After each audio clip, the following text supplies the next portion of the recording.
Hello प्यारे बच्चों, तो कैसे हैं आप सभी। उम्मीद करता हूं कि अच्छे होंगे, मस्त होंगे और स्वस्थ होंगे।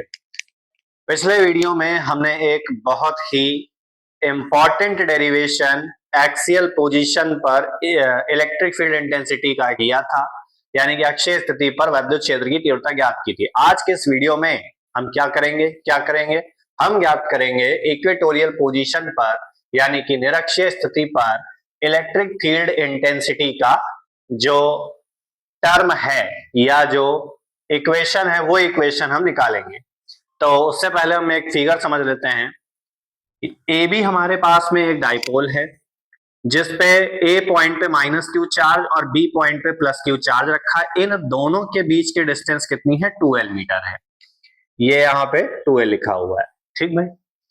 अब हमें पता है कि डाइपोल यानी कि द्विध्रुव के बीचों बीच में एक वैद्युत द्विध्रुव आघूर्ण कार्य करता है, जिसकी जो डायरेक्शन है वो माइनस चार्ज से प्लस चार्ज की ओर होती है। हमने मान लिया कि डाइपोल के बीचों बीच में एक पर्टिकुलर पॉइंट है कैपिटल ओ, इस पर्टिकुलर पॉइंट से स्मॉल r मीटर की डिस्टेंस पे एक पर्टिकुलर पॉइंट P है, जिस पर हमको क्या करना है? इलेक्ट्रिक फील्ड इंटेंसिटी कैलकुलेट करनी है, यानी कि ज्ञात करनी है। अब यहाँ पे ध्यान दो कि इस पॉइंट की वजह से ये जो 2l डिस्टेंस है, अब ये है तो बीचों बीच में, यानी कि एक तरीके से डाइपोल का बाइसेक्टर पॉइंट बना हुआ है ये, है ना।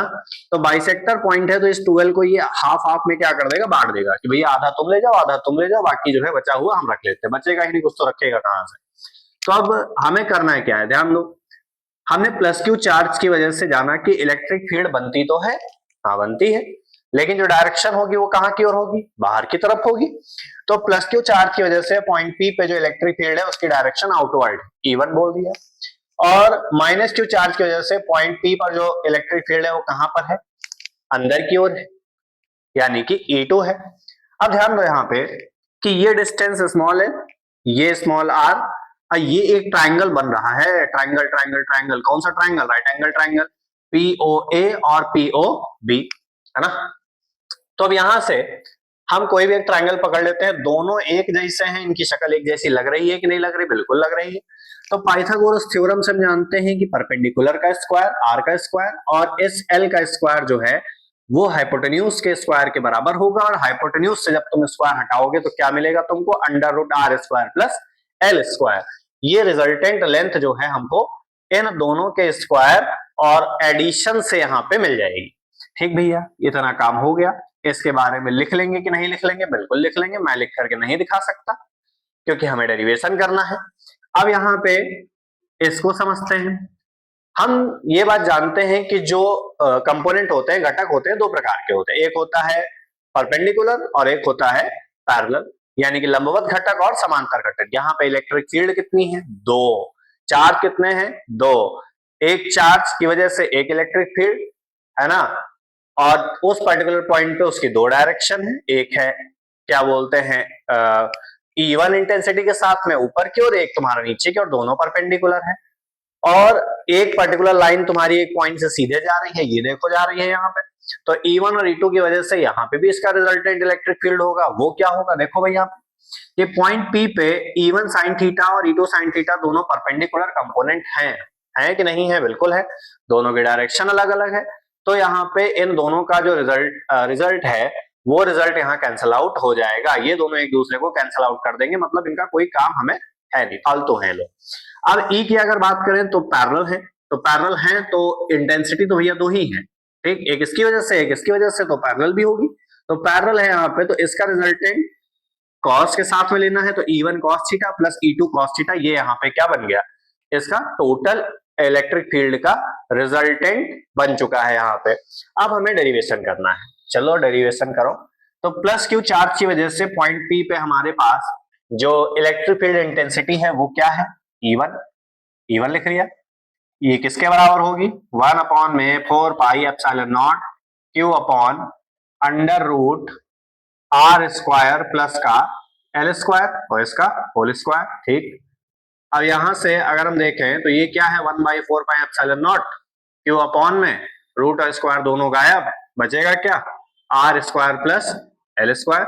इक्वेशन फर्स्ट कहां पर है? इसकी डायरेक्शन क्या है? B से P की ओर, बाहर की ओर जा रही है। तो यहां लिखेंगे BP, sorry towards BP, Hindi वाले बीपी की ओर। E2 की अगर बात करें, करो भैया E2 की बात, तो 1/4πε0, फिर से वही बात, Q अपॉन में √r² प्लस L² का होल स्क्वायर। ठीक, या फिर से 1/4πε0 Q अपॉन में r² प्लस L²। ये इलेक्ट्रिक फील्ड है किसकी, माइनस क्यू चार्ज की। आज जब हम डायरेक्शन दे रहे हैं तो हमें साइन की जरूरत यहाँ पे नहीं। ठीक भाई, ये इक्वेशन 2। ये कहाँ है, P से A की ओर, यहां लिख देते हैं छोटा सा, टूवर्ड्स PA की ओर। अब भाई यहाँ पे फिर देखो वही बात तुम्हें लिखनी पड़ेगी कि E1 sin theta E2 sin theta जो है परपेंडिकुलर कंपोनेंट है, इस वजह से ये दोनों एक कैंसल आउट हो जाएंगे, और जो बचेगा पैरेलल कंपोनेंट, कौन सा parallel component, E1 cos theta plus E2 cos theta, इनसे हम रिजल्टेंट इलेक्ट्रिसिटी जो है वो क्या करेंगे, निकाल लेंगे। यहाँ लिखेंगे रिजल्टेंट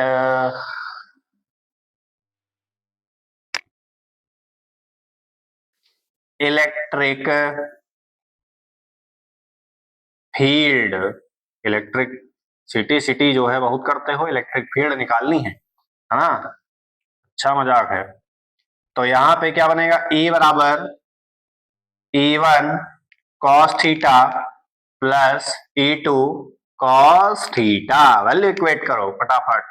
तो E बराबर वैल्यू क्या है, सेम है 1/4πε0 Q upon r² plus L² cos theta plus 1/4πε0 Q upon में r² प्लस L², और ये cos थीटा। ठीक भैया, रख दी। अब दोनों की शक्लें जो है एक जैसी दिख रही हैं, बोलो हाँ दिख रही हैं। तो यहाँ पे जब एक जैसी हैं प्लस के साइन के साथ में, तो इसको लिख सकते हैं हम क्या, 2Q और 4πε0 cos थीटा को अभी थोड़ा सा किनारे कर लो क्योंकि इसकी वैल्यू हमको निकालनी है। और क्या बच रहा है, r² प्लस L², यहाँ पे r², सॉरी एक ही बार लिखा जाएगा, r² प्लस L²। अब देखो फिगर में, ये राइट एंगल ट्राइंगल, ये भी राइट एंगल ट्राइंगल। आप ट्रिग्नोमेट्री पढ़ी है, हाँ पढ़ी है, PBP और HHB, पाकिस्तान भूखा प्यासा, हिंदुस्तान हरा भरा, बहुत खुशी की बात है। साइन, कॉस, टैन, कॉट, सेक, कॉसेक, ये हो गया। अब कॉस देखो है किसके बराबर, बेस अपॉन में हाइपोटेन्यूज के बराबर, यानी कि कोई भी एक ट्राइंगल पकड़ लो, तो यहाँ पे ये जो बेस है इसका OA, ये रेशियो बनाएगा किसके साथ में, AP के साथ में, या OB ले रहे हो तो ये तुम्हारा PB के साथ में बना लेगा, है ना।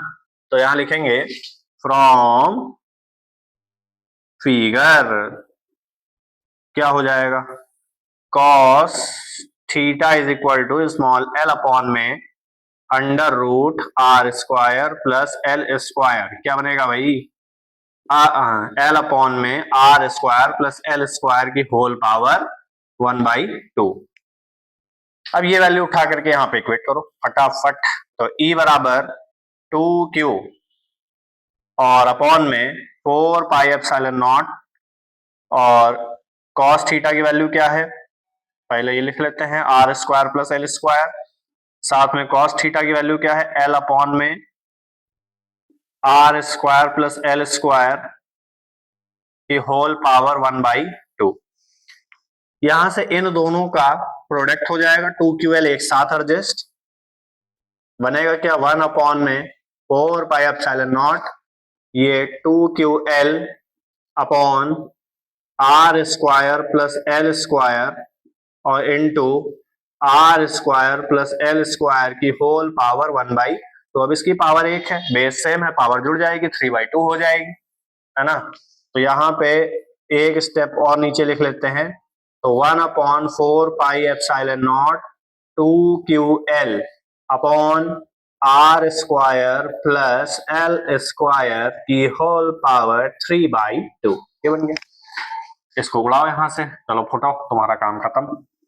अब यहां ध्यान दो, फिर से वही बात, कि आर जो है वो एल से काफी बड़ी है, तो हम यहाँ लिखेंगे क्या, हम यहाँ लिखेंगे हियर, हियर मतलब यहाँ, कि आर जो है वो काफी बड़ी है किससे, एल से, तो एल स्क्वायर 0 के बराबर होगा, बिल्कुल नेग्लेक्ट कर दो इसको, हटाओ। और हम क्या जानते हैं कि ये जो 2QL है ये P के इक्वल होता है, तो यहाँ पे P इक्वल टू 2QL लिख लेते हैं। तो बचता क्या भाई, बचता है हमारे पास E is equal to 1/4 pi epsilon naught, लिख लो 1/4 पाई एप्सिलॉन नॉट, और 2QL की जगह पे P पुट करना है, P लिख लिया, अपॉन में L स्क्वायर 0 हो गया, बचा गया R स्क्वायर की होल पावर 3/2, तो यहाँ लिखेंगे R स्क्वायर की होल पावर 3/2, पावर का पावर में मल्टीप्लाई, तो 1/4 पाई एप्सिलॉन नॉट और P अपॉन में R स्क्वायर की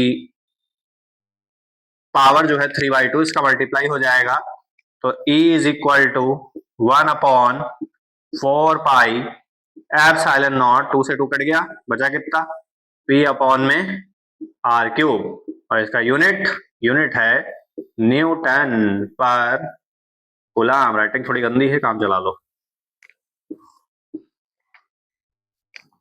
ठीक, ये निकल के आया हमारा इक्वेटोरियल पोजीशन पे इलेक्ट्रिक फील्ड इंटेंसिटी, यानी कि निरक्षीय स्थिति पर विद्युत क्षेत्र की तीव्रता का व्यंजक जो है वो हमने क्या कर लिया है, प्राप्त कर लिया है। तो आज के इस वीडियो में इतना ही, मिलते हैं नेक्स्ट वीडियो में एक छोटे से और डेरिवेशन के साथ में, जिसके साथ हमारी इस पूरे के पूरे चैप्टर की जो थ्योरी है और डेरिवेशन है वो कंप्लीट हो जाएगा। अगर वीडियो अच्छी लगी हो तो चैनल को लाइक शेयर सब्सक्राइब करना ना भूलें, ज्यादा से ज्यादा शेयर करें। हाँ, थोड़ा सा कंजेस्टेड मामला है, तो भाई जो भी हमारी वीडियो वगैरह देख रहे हैं तो एडजस्ट करके चले।